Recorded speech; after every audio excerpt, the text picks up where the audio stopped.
This woman is meticulously touching up her makeup, but she's not going on a date. She's going to commit a murder. That's right. The question is, who looks good to commit murder? Share your thoughts in the comment and subscribe. Let's begin. Samantha is a professional assassin who travels the world year-round. However, unlike other hitmen, she has an incredibly warm and happy home, a husband who loves her dearly, and two adorable young children. But this time, Samantha has disappointed her husband. Today is their 7th wedding anniversary, yet she has completely forgotten it. To make up for her mistake, Samantha suggests to her husband that this weekend they go to a hotel and pretend to meet as strangers to spend a romantic night together. John happily agrees, having no idea that this very decision would nearly tear their family apart. On the weekend, Samantha arrives at the hotel early while John is stuck in traffic. As she waits, feeling a bit bored, a tall, thin old man proactively approaches her to start a conversation. Although she feels a bit impatient, she politely shakes his hands. The old man introduces himself as Robert, claiming to be on a business trip passing through. He isn't just a rambling chatterbox, he says strange and cryptic things. Just as Samantha is getting sleepy from listening to him, John finally arrives at the hotel. Although the old man takes the hint and leaves, a moment later he slides back over. He completely ignores the couple's annoyed looks and suggests the three of them share a drink. He has no idea that he has successfully triggered Samantha's suspicion and has planted the seeds for his own death. Before saying goodbye, he intentionally mentions his room number and tells Samantha to find him there. After sending the meddling Robert away, Samantha helps her tipsy husband back to their room. Just as John is looking forward to a romantic night, his eyelids droop and he falls into a deep sleep. It turns out that while they were drinking earlier, Samantha secretly slipped a sedative into his glass. It seems she has urgent business to attend to immediately. After leaving a note, Samantha hurries out of the room. She goes straight to the 5th floor and knocks on a certain door. At this moment, the countdown timer on her phone shows 4 minutes and 9 seconds. The one who opens the door is Robert. He isn't surprised by Samantha's presence at all, and the two quickly get down to business. It turns out he's also an assassin, a mercenary who serves whoever pays more. Currently, there's a massive bounty on Samantha's head on the dark web, and her former organization, Sovereign Security, is desperately hunting her down. From the first moment in the hotel lobby, Samantha had confirmed Robert's identity, but he didn't make a scene. Rather than a one-time bounty, he values long-term profit. That was the reason for this meeting. Robert wants Samantha to work for him, with him taking 70% commission. Seeing that Samantha refuses, he threatens to leak her location. However, Samantha doesn't flinch. On one hand, she bargains with Robert, and on the other, she occasionally glances at her phone. At this point, Robert looks extremely triumphant, believing he has caught his opponent's weakness. But suddenly, his body freezes and his mouth can no longer make a sound.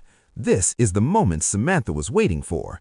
Ever since he started pestering her in the lobby, she had become suspicious. She took the opportunity to swap or poison his drink and watched him finish it with her own eyes. The moment the countdown on her phone ends is exactly when the toxin in Robert's body takes full effect. The weight in Samantha's heart is finally lifted. She's about to clean up the scene when Samantha's husband calls. So his husband doesn't suspect anything. Samantha quickly answers.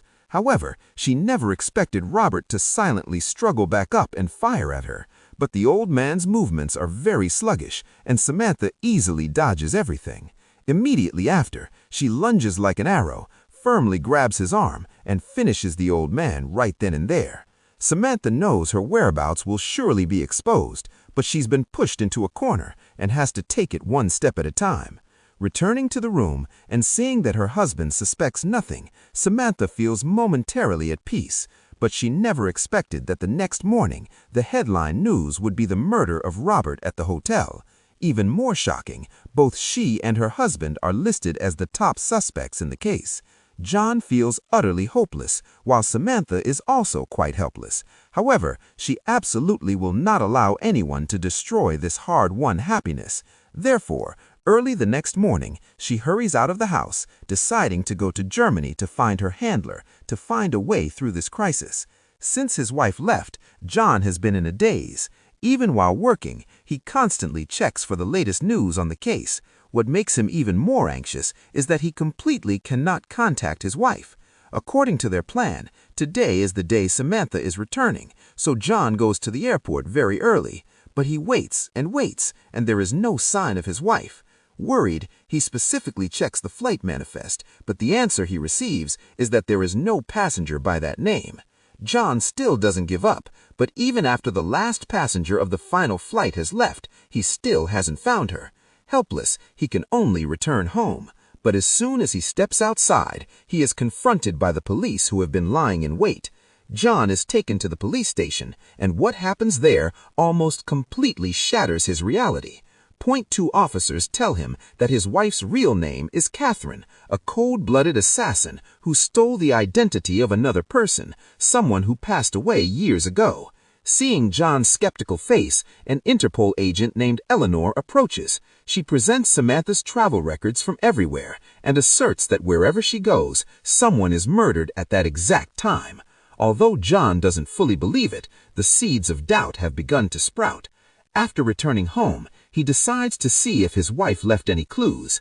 After searching through everything, he finally finds a tightly locked wooden trunk in the attic storage room. He uses a wire hook to pick the lock, and when it opens, the contents immediately stun him. Besides a stack of fake documents are various disguises and masks, but what shocks John the most lies at the very bottom. Resting majestically at the bottom of the trunk is a sniper rifle. At this point, he has completely confirmed his wife's identity as an assassin. Meanwhile, after many detours, Samantha finally arrives in Berlin. Her handler William is already waiting. Her goal for coming here is simple: get the passports so the whole family can migrate to Canada together. However, good intentions often face storms. Through the rearview mirror, Samantha notices a car tailing them. She immediately tells William to stop and dashes into a roadside bar. A large man chases after her, but he searches the whole bar without finding a sign of Samantha and has to leave in frustration. He has no idea that right where he just passed, Samantha suddenly appeared from behind a man. Seeing the big guy enter a secluded corner, she lunges and begins a close-quarters fight. However, the big guy is no match for her. He is quickly sent flying by a kick. Just as she finishes him, Samantha is about to leave when she realizes the opponent has accomplices. She has no choice but to keep running. Another female assassin pursues her relentlessly. In a flash, the assassin loses the target, but she is certain the opponent is hiding nearby and begins a careful search. As she passes a stop sign, Samantha suddenly appears from behind and strangles the female assassin. Despite the opponent's desperate struggling, she is eventually taken down. After neutralizing the female assassin, Samantha hurries to leave. Unexpectedly, as soon as she gets in the car, the big guy wakes up and chases them. William hurriedly fires back, and while the opponent is dodging, he floors the gas pedal, and the car streaks away from the scene. Samantha has just breathed a sigh of relief when she notices something is wrong. It turns out William was hit in the abdomen and is dying. Samantha struggles to control the steering wheel, moves William's foot off the gas, and drives the car into a secluded corner before stopping. By now, William is dead with no warmth left. Witnessing this, Samantha is both furious and guilty. Meanwhile, John is also extremely anxious. He takes out the stack of business cards from the trunk and calls almost every single one of them. But time and time again, either the line doesn't connect or he is hung up on. He picks up the last business card, a real estate agent in Berlin. With a faint glimmer of hope, he dials the number. The phone rings, but no one answers. It turns out this is William's phone. Samantha picks up the phone and remains silent for a long time, speechless. She doesn't know what to say to her husband at this moment. John doesn't hang up either. He has a feeling the person on the other end is his wife. What must happen, happens. Samantha finally speaks. She briefly asks about the current situation. For safety reasons, she tells her husband to go outside the house to continue the conversation. Samantha admits her identity as an assassin. She hopes her husband will take the children and hide. She will resolve everything soon and come find him. However, John, worried for his wife's safety, insists on coming to Berlin. True to his word, John quickly passes through security. Waiting for him at the gate is a fat man with a thick beard. The man takes him to a small pub, where Samantha has been waiting for a long time. Facing his husband's doubts, she explains everything and confesses her past. It turns out Samantha's father was an agent. After retiring, he and Eleanor co-founded the Sovereign Security Company. But later, her father died in an accident. Samantha, who was a child then, was raised by Eleanor. From then on, for the goal of maximizing profit, she trained her to be a cold-blooded assassin, turning her into a money-making tool for the company. It wasn't until she met John that Samantha decided to change. She went into hiding and left the company, but she was eventually discovered. Fortunately, she has already calculated an escape route. Passports for the whole family are ready. However, just as she is waiting for her husband's decision, Sovereign's assassins find them. With her husband being a liability beside her, Samantha has no intention of running. John wants to resist, but under the siege of 4 enemies, both are quickly restrained and captured. When Samantha wakes up again, she finds herself in an empty house. On the table in front of her is a fresh breakfast, and outside is a dense forest. Just as she is bewildered by what's happening, she hears the children's laughter. She hurries toward the sound to observe, and her heart turns cold. Her 2 children are with Eleanor. She understands clearly that this is the car the opponent is using to manipulate her, but she is forced to step in front of the kids. Eleanor is playing the role of a kind grandmother, but as soon as the children leave, she immediately reverts to the aura of an assassin queen. Eleanor demands that Samantha return to the organization, and the prerequisite is that she must personally kill her husband. With the children in the opponent's hands, Samantha seems to have no choice. John is quickly led outside, and the 2 walk deep into the forest. Samantha knows there are snipers lying in wait, so she remains extremely calm. And indeed, every move they make is in the sights of a sniper. While walking, the 2 suddenly stop. Samantha tells her husband to hug her. It looks like a farewell, and in reality, it is. A gunshot rings out, and John collapses weakly. Samantha tosses the gun aside as if she just did a minor trivial task and stands waiting silently. A moment later, an SUV speeds up, and a woman gets out carrying a body bag. Samantha takes the opportunity to slip into the sniper's blind spot. While the assassin is busy cleaning up the body, she launches a surprise attack. Just as the sniper is trying to find the target, a voice suddenly rings out from behind. It turns out Samantha had informed her husband of the plan in time. She pretended to kill John, and the bullet perfectly avoided all vital spots, fooling everyone. After neutralizing the sniper, Samantha quickly checks her husband's wound, confirming it's not serious. The 2 continue to rescue their children. They eliminate the perimeter assassins and seize their weapons. Seeing another assassin approaching, Samantha tells her husband to hide behind a car while she silently sneaks behind. In a flash, she deals with the next opponent. They split up. She hands a tranquilizer gun to her husband and tells John to go save the kids while she goes to stop Eleanor. On the other hand, Eleanor is wondering why there is no news from the edge of the forest. A bullet strikes, immediately answering her question. Thanks to her bulletproof vest, the female assassin is not in great danger. She quickly grabs her gun to find her opponent's position, but she never expected danger to come from directly above. Samantha leaps down from above, and the 2 immediately fall into a fierce struggle. On the other side, John tiptoes to where the children are being held. As he reaches the door, he encounters an assassin coming out. In a moment of urgency, he pulls the trigger of the tranquilizer gun, then catches the opponent's body and places it on a nearby chair.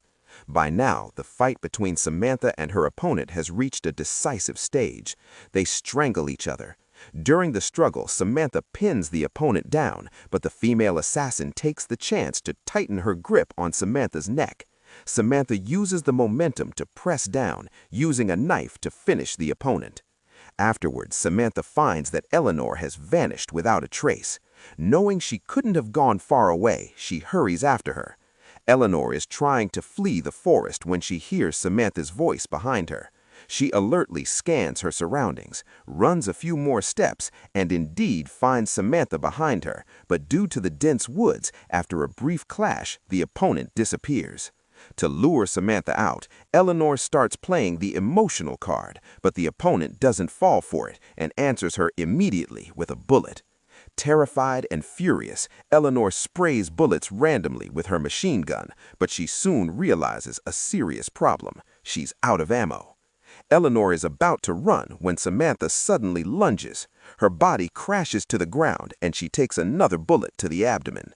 Knowing she can't escape today, she just wants a quick death. But Eleanor doesn't do it. After all, this woman raised her since she was a child. If she killed her, she would live with regret forever. She leaves Eleanor there to fend for herself, and the next thing Samantha must do is find her husband and children. Very soon after, the family is reunited once more. They sit in the car, rolling toward the destination of happiness. Roleplay 2024 is a light-action comedy that makes good use of the familiar hidden assassin motif. The biggest highlight is the great chemistry between the decisive assassin wife and the bewildered but loyal husband, creating situations that are both hilarious and dramatic. Although the script isn't overly groundbreaking or complex, the film still scores points thanks to its crisp rhythm, clean action scenes, and a practical message about trust in marriage, even when your partner has a shocking past. Sincere affection is the only thing that helps them weather the storm. Thank you for watching. What do you all think about this movie? Share your thoughts in the comments and don't forget to subscribe.